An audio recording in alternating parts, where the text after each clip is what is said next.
আজ আমি দীর্ঘ 12 বছর পর মা হয়েছি। হ্যাঁ, দীর্ঘ 12 বছর সংগ্রাম করে একটি কন্যা সন্তানের মা হলাম। সেই সাথে আমার স্বামীকেও পুনরায় আমার করে পেলাম। কথাগুলো ইনবক্সে একজন বোন আমাকে জানিয়েছেন। কথা দিচ্ছি, না খেতে পারবেন না। আমি এক সম্ভ্রান্ত পরিবারের মেয়ে। আমার বাবা মা দুজনেই ডায়াবেটিসে আক্রান্ত। তাদের সবসময় ভয় হতো যদি তারা মারা যায় আমাদের কি হবে।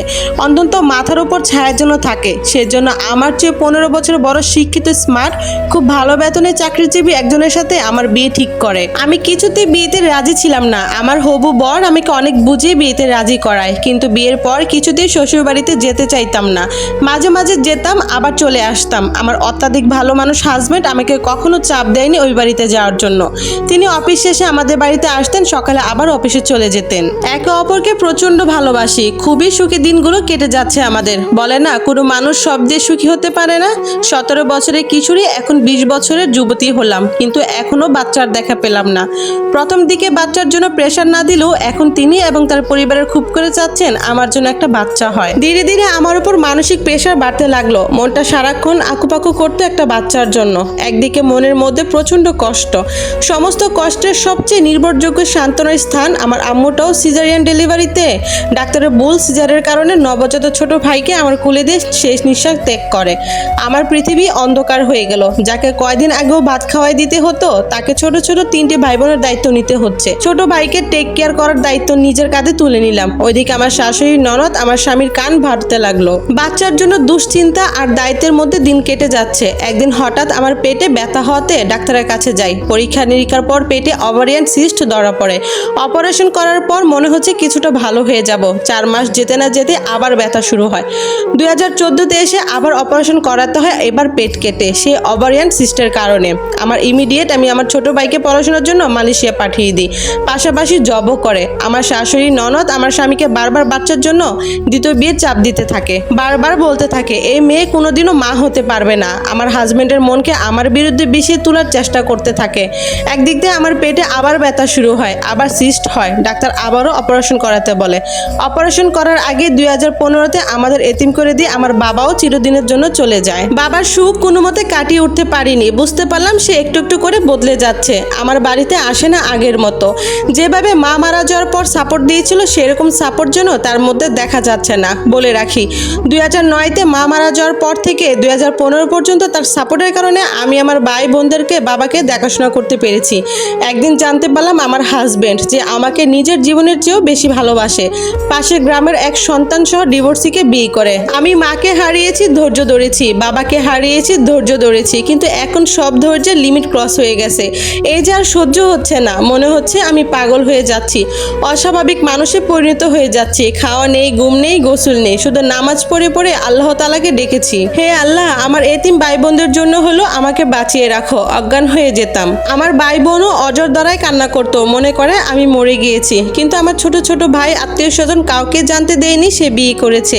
অনেকেই কিছুটা সন্দেহ করেছে। জিজ্ঞেস করলে বলি আমি তাকে বিয়ে করতে বলেছি, আমি বাচ্চা দিতে পারছি না বলে। এটা বলার সময় হৃৎপিণ্ডটা ছিঁড়ে যেতে চাইতো। সবাই আমাকে বকা দিয়ে বলতো আমি নিজে সহ ভাই বোন আমার সবার পায়ে কুড়াল মেরেছি। আমি কখনো চাইনি ও সবার কাছে ছোট হোক। বাড়িতে আসে সপ্তাহে 2 দিন, আর 5 দিন ওই মহিলার কাছে থাকে। কথা বলতে চাইলে কল রিসিভ করে না। ওই মহিলা রিসিভ করে, বলে আমার হাজবেন্ড বাড়িতে নেই। বুঝতে পারতেছি আমি ধীরে ধীরে পাগল হয়ে যাচ্ছি, কিন্তু এত কিছুর পরও শুধু আল্লাহকেই বলতেছি, হে আল্লাহ, আমার মাথার উপর একমতো ছাড়টাও তুমি কেড়ে নিও না। বিশ্বাস ছিল সে ফিরে আসবে, আল্লাহ আমাকে রহম করবেন। মহিলা তাকে চাপ দিতে থাকে আমাকে ডিভোর্স দেওয়ার জন্য। একদিন সে বাড়িতে আসলে তাকে আমি বলি তোমাকে ডিভোর্স দিব। সে যেহেতু আমাকে প্রচন্ড ভালোবাসে, শুধু তার বাচ্চার দরকার, সে চেয়েছিল 2 জন বউই থাকবে। কিন্তু আমি যখন ডিভোর্স দিব বললাম, ওইদিকে ওই মহিলাও ডিভোর্স দিতে বলতেছে। ও আর সহ্য করতে পারেনি, স্ট্রোক করে। কান্না করতে করতে হসপিটালে নিয়ে গেলাম। ওর বাড়ির লোকজন, ওই মহিলা আর তার বাড়ির লোকজন হসপিটালে দেখতে আসে। তাদের চোখে মুখে এক বিন্দু দুশ্চিন্তা নেই। আমি প্রথমবার মহিলাকে দেখি, বুঝতে পারলাম একমাত্র বাচ্চার জন্য এরকম কুৎসিত মহিলাকে বিয়ে করেছে। আমি শুধু জায়নামাজে কেঁদেই যাচ্ছি, আল্লাহকে বারবার বলতেছি যেন আমার একমাত্র অবলম্বনটুকু কেড়ে না নেয়। আমার শাশুড়ি ননদ বারবার আমাকে দোষ দিচ্ছে, তিরস্কার করে কটু কথা শোনাচ্ছে। সহ্য করে আছি, আল্লাহর রহমতে সে ভালো হলো, কিন্তু কেউ হসপিটালের বিল দিচ্ছে না। শেষে আমি আমার ভাইকে কল করে টাকা দিতে বলি। ভাই টাকা পাঠানোর পর ওকে হসপিটাল থেকে রিলিজ দেয়। শ্বশুর বাড়িতে যায় ওই মহিলা সহ। আজ আমার স্বামীর দ্বিতীয় স্ত্রী সহ অসুস্থ স্বামীকে নিয়ে অনেকদিন পর শ্বশুর বাড়িতে আসলাম, হ্যাঁ দ্বিতীয় স্ত্রী সহ। এক বুক যন্ত্রণা নিয়ে নিজের রুমে ঢুকতে যাওয়ার আগ মুহূর্তে আমাকে থামিয়ে দেওয়া হলো। শাশুড়ি আর ননদ বললেন এই রুমে ঢুকবে না, এটা এখন নতুন বইয়ের রুম। বের হয়ে এলাম ওই রুমে যেখানে আমি লাস্টবার ওইখানে বসে চা খেয়েছিলাম, মিষ্টি মধুর খুনছুটি একসাথে সময় কাটানো সব একে একে মনে পড়তে লাগলো। বারবার মন থেকে কেউ চিৎকার করে বলছে এই স্মৃতি এখন তোমার নয়, অন্য কারো, এই সব কিছু অন্য কেউ করবে। আমার স্বামীর সাথে ওই মহিলার মাখামাখি হাসাহাসি দেখে সহ্য করা কঠিন হয়ে যাচ্ছিল। তার উপর আছে সারাদিন শাশুড়ির কটু কথা, তিরস্কার, তুমি আমার ছেলের পাশেও যাবে না, তোমার ছোঁয়া পড়লে নতুনবার বাচ্চা হবে না, আমার ছেলের অমঙ্গল হবে, আরো কত কথা। আমার ছোট বোন এখন ক্লাস 10-এ পড়ে, ও বারবার বলতেছে এখান থেকে চলে যেতে। কি করব কিছুই ভেবে পাচ্ছিলাম না, খুবই হেল্পলেস মনে হচ্ছে নিজেকে। মনে হচ্ছে বোধ শক্তি হারিয়ে যাচ্ছে, সঠিক পরামর্শ উপদেশ দেওয়ার জন্য বিশ্বাসযোগ্য কেউই নেই। খুব ইচ্ছে হচ্ছিল একবার তাকে ছুঁয়ে দেখতে, প্রাণ ভরে সেবা করতে। এত অপমানের পরও ওকে ছেড়ে যেতে পারছি না কোনো মতে। বারবার মনে হচ্ছে ওকে ভালোভাবে সেবা করার কেউই নেই। আর কত সহ্য করা যায়, আমিও তো মানুষ, আমারও তো ওকে প্রচণ্ড ভালোবাসি। ওদের মাখামাখি আমার হৃদয়কে ক্ষতবিক্ষত করে যাচ্ছে প্রতিনিয়ত। হৃদয়ের রক্তক্ষরণ প্রতি মুহূর্ত চোখ দিয়ে পড়ছে। চলে এলাম বাবার বাড়িতে। আসার সময় শাশুড়ি বললেন আর কোনোদিনও এই মুখোশি না, আমার ছেলের পাশেও যেন তোকে না দেখি। বাড়িতে এসে নামাজ পড়ে প্রচণ্ড কান্না করলাম। আমার ছোট ভাইটিকে মাদ্রাসায় ভর্তি করিয়েছিলাম। আল্লাহকে বলতেছি আজ থেকে আমার ছোট ভাই বোনদের আপন বলতে কেউ থাকবে না, তোমার হাতে ওদেরকে দিয়ে গেলাম, তুমি ওদেরকে সহায় হয়েও আল্লাহ। প্রাণ ভরে দুই ভাই বন্ধুকে জড়িয়ে ধরে কান্না করলাম। তারপর কাউকে কিছু না জানিয়ে বাড়ির পাশে একটা রেল লাইন আছে, সেখানে চলে গেলাম সুইসাইড করার জন্য।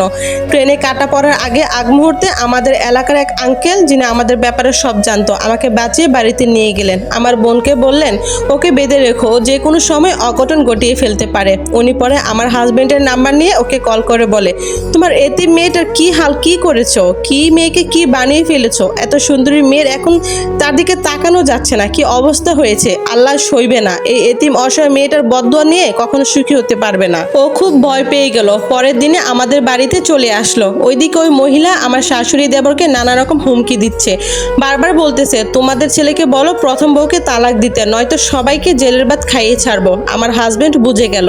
বিয়ের 1 মাস যেতে যে মহিলা এমন করতে পারে সে আর কি না করতে পারবে। ও নরম মনের মানুষ, হাউমাউ করে কেঁদে দিল। বারবার বলতেছে আমাকে বাঁচাও, আমি তোমার প্রতি অন্যায় করেছি, আল্লাহ আমাকে অন্যায়ের শাস্তি দিচ্ছে, আমি চাপে পড়েছি, প্লিজ কিছু একটা করো, অনেক ভুল করেছি, এবার আমাকে বাঁচাও প্লিজ। অনেক ভালোবাসি ওকে, ওর কষ্ট আর সহ্য হচ্ছে না। অনেক চিন্তা ভাবনা করে সিদ্ধান্ত নিলাম ওকে সিলেটে আমার খালা বাড়িতে পাঠিয়ে দিব। খালা জানে না ও দ্বিতীয় বিয়ে করেছে। খালাকে বললাম ওর অসুখের কারণে ওকে আবহাওয়া চেঞ্জ করার পরামর্শ দিয়েছেন ডাক্তার, ওকে কিছুদিন ওখানেই থাকতে হবে। ভাই বোনের পড়ালেখার ক্ষতি হবে, তাই আমি যেতে পারছি না। প্রতি সপ্তাহে আমি ওখানে যেতাম, ওর আত খরচের জন্য কিছু টাকা দিয়ে আসতাম। এত স্ট্রেচের মধ্যেও এই দিনগুলো আমার লাইফের বেস্ট দিন ছিল। অনেক সুখের, শ্রদ্ধার, স্নেহের, ভালো লাগার, ভালোবাসার। মোটামুটি একটু স্বস্তির নিঃশ্বাস ফেললাম।